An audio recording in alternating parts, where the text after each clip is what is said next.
1 spoon அளவுக்கு நெய் விட்டுருக்கேன். நெய் நல்லா மெல்ட் ஆகி வந்ததும் முந்திரி பருப்பு ஒரு 10, சின்ன சின்னதாக கட் பண்ண இஞ்சி, ஒரு 1/4 ஸ்பூன் அளவுக்கு முழு மிளகு, 1/2 ஸ்பூன் அளவுக்கு ஜீரகம், 2 பச்சை மிளகாய், கொஞ்சமாக கருவேப்பிலை போட்டு எல்லாத்தையும் சேர்த்து நல்லா ரோஸ்ட் பண்ணி விட்டுக்கலாம்.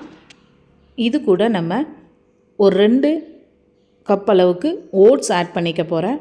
ஓட்ஸையும் நல்லா இந்த நெய்யிலேயே நம்ம 2 நிமிஷத்துக்கு வறுத்து விட்டுக்கணும்.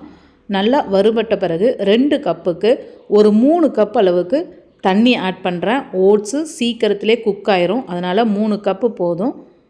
தண்ணி நல்லா கொதித்து ஓட்ஸும் கொஞ்சம் கொதித்து வந்த பிறகு தேவையான அளவு உப்பு போட்டுட்டு பாசிப்பருப்பை அவிச்சு எடுத்து வச்சுருக்கிறேன். அந்த தண்ணியோடைய ஆட் பண்ணிவிட்டு எல்லாத்தையும் சேர்த்து மிக்ஸ் பண்ணி விட்டு இறக்கிற வேண்டியதான். சூப்பரான ஒரு ஓட்ஸ் பொங்கல் ரெடி ஆயிரும். சாம்பார் சட்னியோடு வச்சு சாப்பிட்டுக்கலாம்.